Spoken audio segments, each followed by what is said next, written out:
WIC, you play an essential role in encouraging healthy caregiver-infant interactions and helping moms make informed decisions about feeding. You reassure moms and dads when they are overwhelmed. You prepare them to be successful parents and support them once the baby arrives. You show what positive interactions look like and are ready to provide tools and opportunities to practice. You encourage caregivers to look for and understand their baby's attempts to communicate. Sometimes you work with caregivers who are frustrated and stressed. After all, having a new baby is overwhelming and exhausting. An important part of your role is to make them feel respected and understood. This will make it easier for you to teach caregivers about baby behavior and other topics. You can provide stressed parents with tools so they can believe that there are solutions to the problems they face. Without tools, stressed parents will turn to controlling their emotions to convince themselves that formula and overfeeding are okay, rather than trying to figure out how to deal with temporary challenges. When parents don't understand why babies cry and wake at night, they can feel like they are facing that brick wall described earlier, and that they have no other options to control their baby's behavior other than feeding. When you work with parents, telling them what they should do isn't enough to help them change their behavior. For example, if you tell moms that they should breastfeed without support, they might tune out what you are saying. You have to help them see that they can deal with the problems they may face. Telling moms what they should do, without providing tools to help them know how to do what you suggest, is like telling them they should run through a brick wall. It doesn't matter what consequences or motivation you use unless you show them the door, so they know how to go through the wall. If parents don't see any solutions to their baby behavior problems other than feeding, they are more likely to turn to formula, cereal in the bottle, or feeding after the baby is full in order to control their baby's behavior. You can help parents see solutions for addressing their concerns, like recognizing and responding to cues early to reduce crying. The best way to help parents see solutions is to explain what you see and model how best to respond while remaining respectful of the caregivers and their relationships with their babies. Ask parents questions to find out what they are observing and why they are making the choices they make before jumping in with information or instructions. Keep the messages for parents simple. If you make baby behavior sound too complicated, parents get overwhelmed and will not be able to absorb and apply the information you're sharing. Repeat the information in different ways and at different times as needed. Focus on the information about sleep, crying, and cues, as those are the issues that are most important to parents. Two important skills you need to be successful when sharing baby behavior information with parents are knowing what to look for and what questions to ask. Knowing what to look for is key because you will observe both the cues that babies give and how caregivers interact with their babies. Asking the right questions helps you get the information you need to help parents while treating them with respect. This approach means you are working with caregivers to find solutions together rather than simply giving them a list of things they should be doing. Ask questions about what behaviors and cues parents are seeing. A new mom might think she doesn't have enough milk because her baby is waking up in the night. If you only ask about clinical indicators for milk production, like weight gain or the number of wet and dirty diapers, you are not likely to get to the root of this mom's concerns. Sometimes moms can make decisions that are confusing to you, but it's important to listen and ask questions so that you can understand each mom's unique situation. It is easy to get frustrated and confused when you see mothers stop breastfeeding or start using formula when you've discussed how important breastfeeding is for them. In California, so many moms gave both breast milk and formula that staff thought it was a cultural practice. However, when UC Davis did a study, they found out that it was a common practice, but not a cultural practice. Certain triggers, like the baby crying or not latching well on the first day, were likely to cause moms to stop exclusive breastfeeding no matter where they were from or what language they spoke. Mothers in the study were using formula because they thought it would solve problems, and family members often agreed, not because it was a tradition. As a review, here are some sample messages you can share with parents. Messages about breastfeeding include: baby stomachs are small, so they need to be fed frequently. Your baby will take a few days to learn how to latch well. Your baby is likely to wake up often and be fussy on the second day. You will feel and see changes in your breasts as your milk volume increases, your milk coming in, at home after a few days. Colostrum is very important for newborn babies. If you think you need to pump your milk, talk to a lactation consultant or WIC staff member before you start. Messages about sleep include: Babies need to wake up often and feed. You will need help at home because you will not get enough sleep after your baby is born. Light sleep and deep sleep are both important for your baby. Parents can encourage light sleep and dreaming by laying babies on their backs when they lay them down for sleep.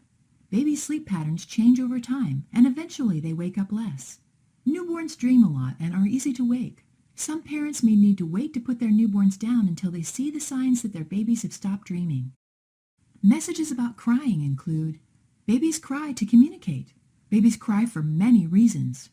Persistent crying affects only a few babies, and those babies don't necessarily have colic or digestive issues.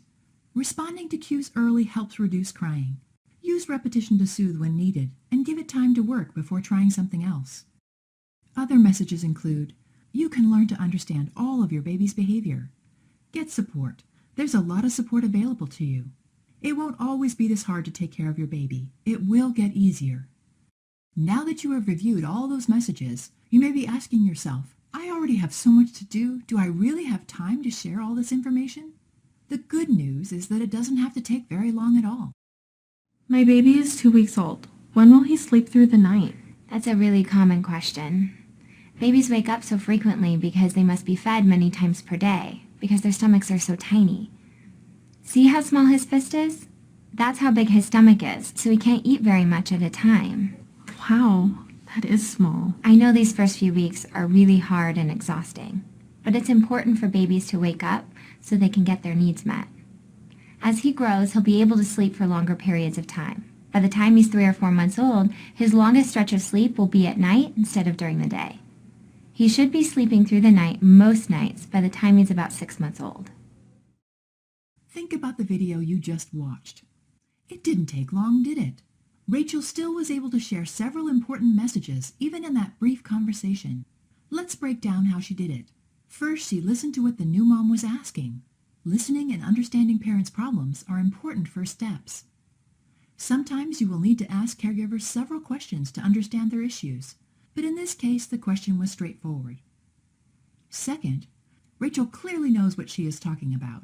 She has learned about baby behavior, and she can communicate it confidently.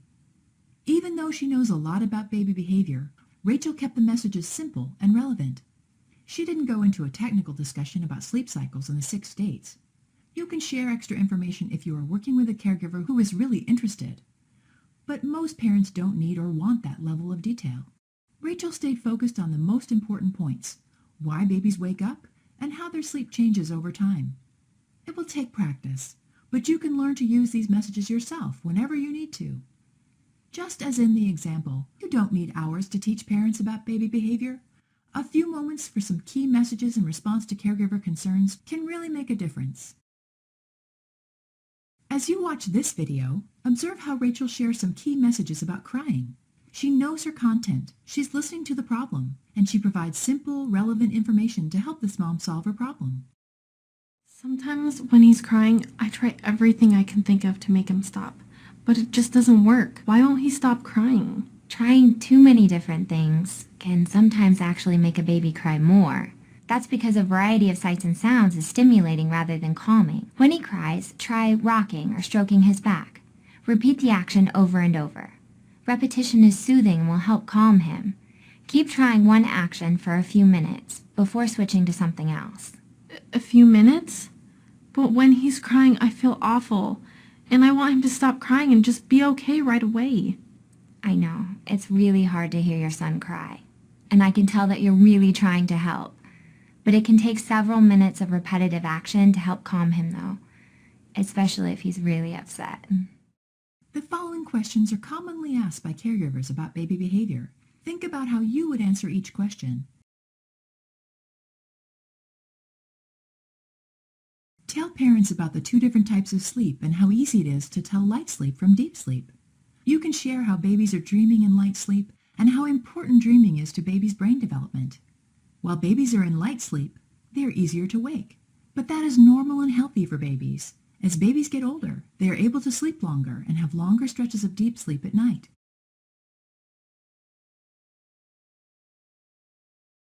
It's important to say more than just babies wake up in response to this question. Reinforce why babies sleep the way they do and how it changes over time. Babies sleep for longer stretches and more at night as they get older, and they can usually sleep through the night most nights by the time they are 6 months old.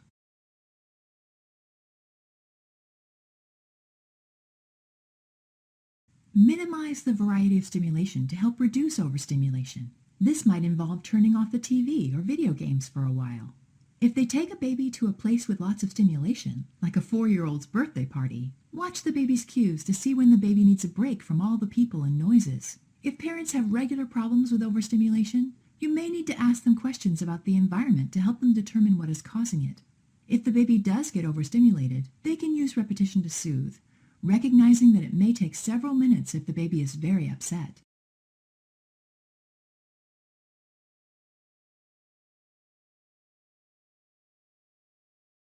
Trying many things at once to help a crying baby may do the opposite, because a variety of stimulation makes overstimulated babies more upset. Parents should try 1 or 2 actions over and over, like rocking, stroking, or saying the same words over and over to soothe crying babies. It may take several minutes if the baby is very upset or very young. Parents should stick with the same thing for a while and only switch to something else if there is no change in the baby's crying.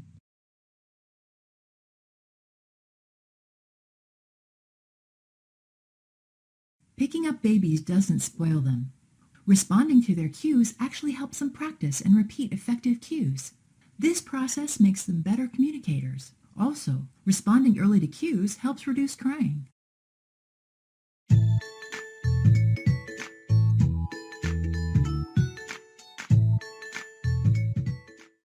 WIC has an essential role in helping moms make informed decisions about feeding. You came into this course with a lot of experience. Now you have even more tools to add to what you've already been using. You gain knowledge in many topics during this course. The 6 states: deep sleep, light sleep, drowsy, quiet alert, irritable, and crying. Baby cues: engagement, disengagement, hunger, and fullness. How babies communicate through crying. How babies sleep. Why physical activity is important for infants. Common reasons why moms stop breastfeeding in the first 30 days. How to support caregivers prenatally, at the hospital, and at home. How to assess successful caregiver-infant interactions by observing how caregivers look, recognize, respond. How to share this information with caregivers so it will be well received. In this video scenario, you will make several choices about how Rachel should respond to Mariana. The choices you make will affect how Mariana replies to Rachel and how they interact. Keep in mind both the information you have learned throughout the course and how this information should be shared to encourage a positive response from Mariana. Hi, Mariana. How are things going with Lucia? Honestly, the last few weeks have been kind of rough. I don't think I'm producing enough milk for her. My sister Sophia says she had the same problem with not enough milk, so she used formula with her son Diego.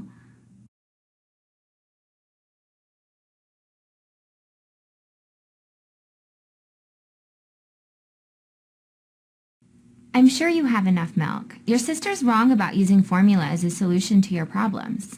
Sophia's not wrong. She added formula when Diego was born, and he cried a lot less and slept better.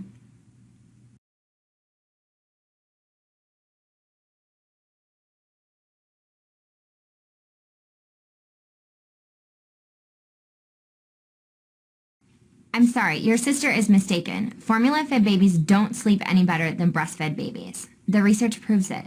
Diego and Lucia aren't like the babies in the research. Every baby's different, you know? I wasn't breastfed and I turned out okay. I have to do something. I need some sleep. Were you pleased with the results of your decisions? Did Mariana decide to use formula, or did you successfully encourage her to find other solutions and keep breastfeeding? Try the scenario again with other choices to see how the conversation changes depending on how you respond. This scenario has 9 possible endings.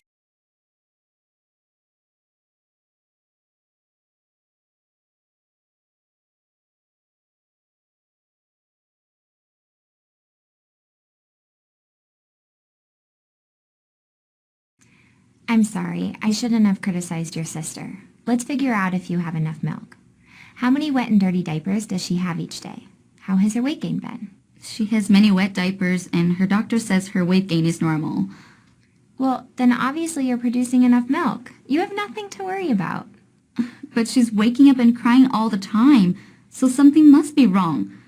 Diego slept better when my sister Sophia started giving him formula. That's what I'm going to do too. I have to do something. I need some sleep.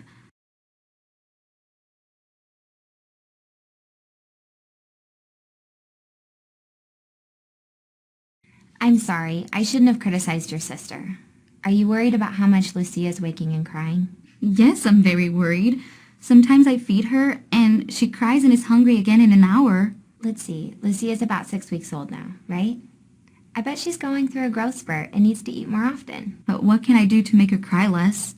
Just keep watching and responding to those cues. Responding to cues early will make her cry less. I suppose I'll try that, but I don't think it'll be enough though. I need some sleep. I wasn't breastfed and I turned out okay. Formula couldn't really hurt, and maybe it would help.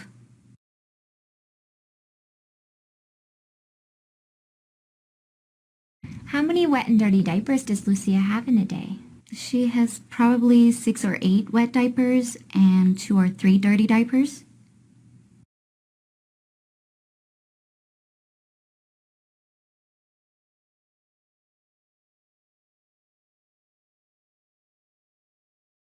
Okay, she has enough diapers, so she's getting enough to eat. You have enough milk, you have nothing to worry about.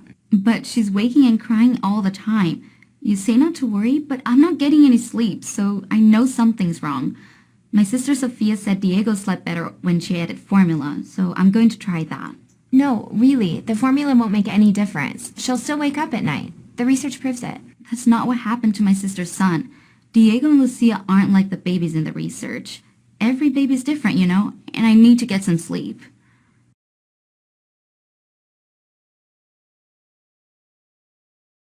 Okay, she has enough diapers. What makes you think that you don't have enough milk? She wakes up and cries a lot in the night. Sometimes I feed her, and she's hungry again after an hour. Let's see, Lucia's about 6 weeks old now, right? I bet she's going through a growth spurt. She probably does need to eat more often right now. Even if you were using formula, she'd be hungry because she's growing. What does she do to tell you that she's hungry? Well, I remember you told me about watching for cues, but I kind of forgot what they are. I just remember that crying is a sign of hunger. Okay, let's review some of those cues again. If you can respond to those cues early, you can reduce her crying.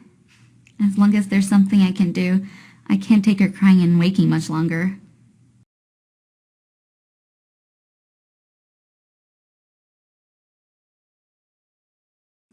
Okay, she has enough diapers. How has her weight gain been?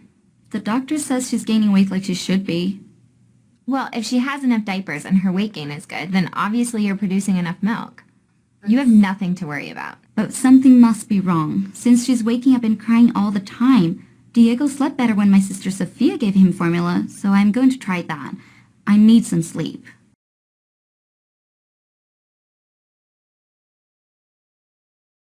Why do you think that you don't have enough milk? She wakes up and cries a lot in the night. Sometimes I feed her, and she's hungry again after an hour.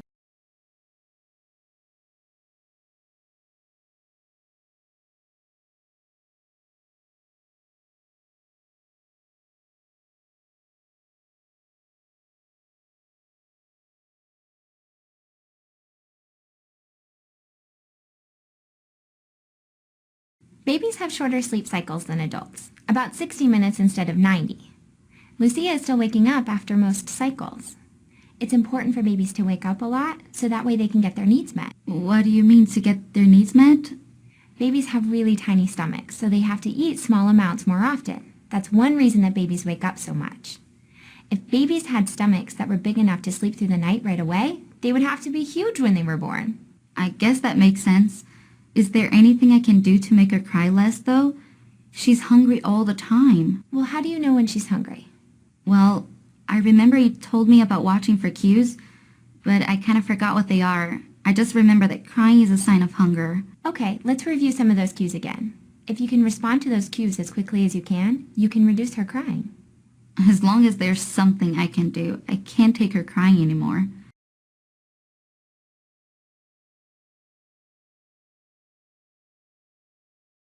Six-week-old babies cry a lot. Hang in there, it'll get better in a few weeks. Well, I don't think I can take a few more weeks with her waking up so much. Diego slept better when my sister Sophia gave him formula, so I'm going to try that. No, really, the formula won't make any difference. She'll still wake up at night. The research proves it. That's not what happened with my sister's son. Diego and Lucia aren't like the babies in the research. Every baby is different, you know? And I need to get some sleep.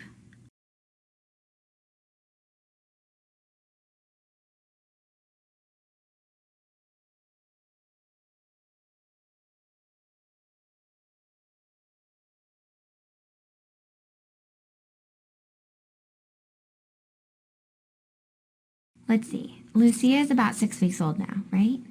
I bet she's going through a growth spurt. She probably does need to eat more often right now.